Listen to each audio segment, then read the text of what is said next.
मालिक को प्रणाम। सभी अभ्यासी भाई बहनों को नमस्कार। आज का विषय है वे जो अद्भुत हैं। इस प्रकार से मैंने आश्रम प्रभावी के रूप में कार्य करना प्रारंभ कर दिया। सने सने मुझे समझ में आया कि वास्तव में मालिक प्रशासनिक क्षमता अथवा अन्य कोई योग्यता रखने वाले व्यक्ति को नहीं तलाश रहे थे, बल्कि यथार्थ रूप से वे मुझे उन चीज़ों का प्रशिक्षण देना चाह रहे थे जिनके बारे में मैं स्वयं को कमज़ोर समझता था।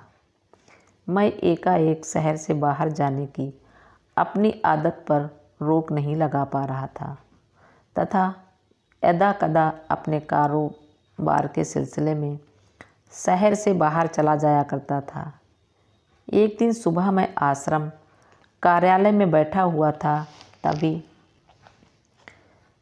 अचानक मालिक ने मुझे अपने आवास पर बुलाया तथा मुझे आश्रम के कार्य से संबंधित कुछ निर्देश दिए। तत्पश्चात उन्होंने मुझसे कहा, सोम कुमार, वाकई में यदि आप मेरी सहायता करना चाहते हैं तो आपको अधिक से अधिक यही मद्रास में रहना होगा।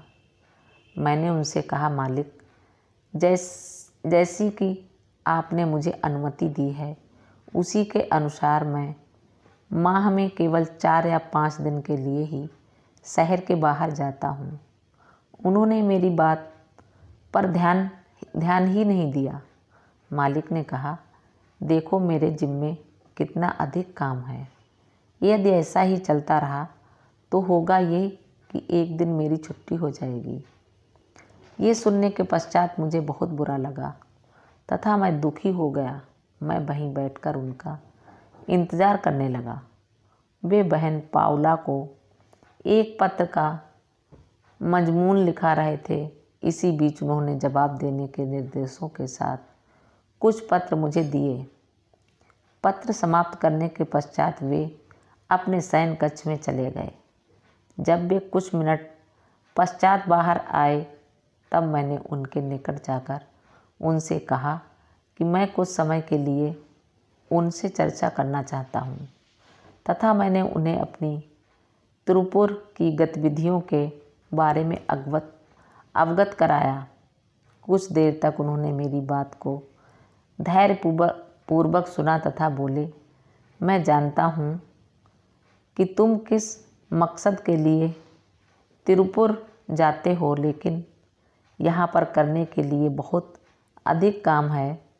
मैंने कहा, मैं सब संभाल लूँगा तथा यह कहकर मैं कार्यालय की ओर रवाना हो गया।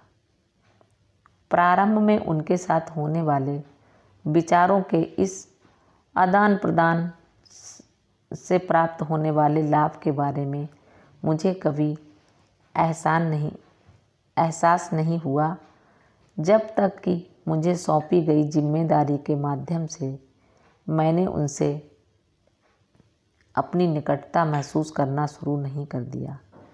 एक दिन शाम को हमने भाई झावर के कार्यालय में चेन्नई के प्रशिक्षकों की बैठक आयोजित की। मालिक भी उस बैठक में उपस्थित हुए। उन्होंने सीटिंग के साथ बैठक की शुरुआत की। ये बहुत शक्तिशाली सीटिंग थी। मैं सामने की ओर उनके बहुत निकट बैठा हुआ था, लेकिन जब उन्होंने कहा, बस कीजिए, तब मुझे कुछ भी सुनाई नहीं दिया। सत्संग के बाद कुछ प्रशिक्षकों द्वारा उद्बोधन दिए गए तथा अंत में मालिक ने सभी को संबोधित किया। उन्होंने कहा, यंत्रवत कार्य करते रहने का कोई मतलब नहीं है। यथार्थ रूप से कार्य करने के लिए प्रशिक्षकों में एक महत्वपूर्ण विशेषता होनी चाहिए और वह विशेषता है प्रेम। बिना प्रेम के कोई काम नहीं बनेगा। एक अच्छे प्रशिक्षक में इतनी क्षमता होनी चाहिए कि बिना एक भी शब्द कहे लोग उसकी ओर खींचे चले आएं। यही प्रेम की शक्ति है। यदि युद्ध होता है तो न केवल युद्ध भड़काने वालों की इसमें गलती होती है, बल्कि प्रशिक्षक भी इसके लिए समान रूप से जिम्मेदार होते हैं।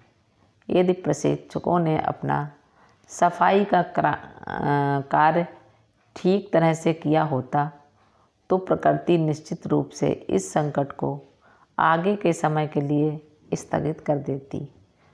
प्रकृति केवल तभी दखल देती है जब मनुष्य स्वयं को परिवर्तित करने के लिए तैयार नहीं होता। लेकिन जब प्रकृति द्वारा सुधार के लिए तरीके अपनाए जाते हैं तब चारों ओर दुख तथा तकलीफ़ों का अंबार दिखाई पड़ता है।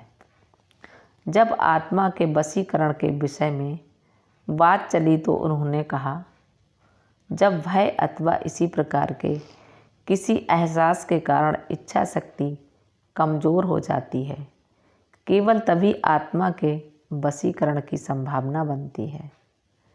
ये चार दीवारी के समान है।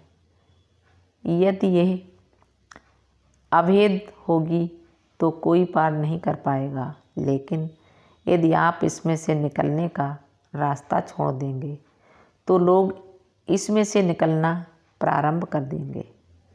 जब किसी ने मदर टेरेसा के विषय में बात छेड़ी, उन्होंने कहा, सेवा संभावित उच्चतम स्तर की होनी चाहिए तथा मानव के लिए उच्चतम सेवा है उन्हें परिवर्तित करना। प्रशिक्षक के रूप में जब हम अपना काम ठीक तरह से करना प्रारंभ कर देते हैं तथा हम देखते हैं कि मानव जाति में परिवर्तन हो रहा है, तब हमें कभी भी ये महसूस नहीं होगा कि हम कार्य करना छोड़ दें। चमत्कार तो मौज मस्ती के लिए है तथा सबसे बड़ा चमत्कार है मनुष्य का परिवर्तित होना। एक दिन सुबह मैं आश्रम कार्यालय में बैठा हुआ था। आश्रम में दिवाली के कारण काफ़ी भीड़ थी। मुझे आश्रम कार्यालय में ढेरों काम थे।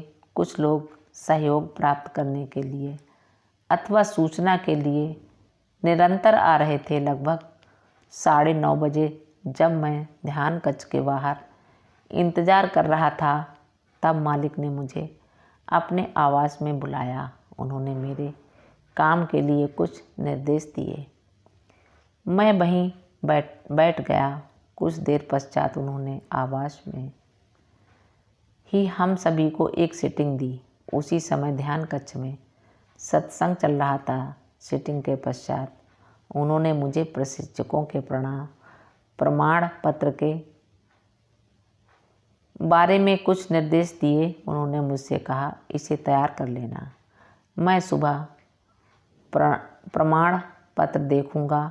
कुछ देर विचार करने के पश्चात उन्होंने कहा, मैं इसे रास्ते में भी देख सकता हूँ।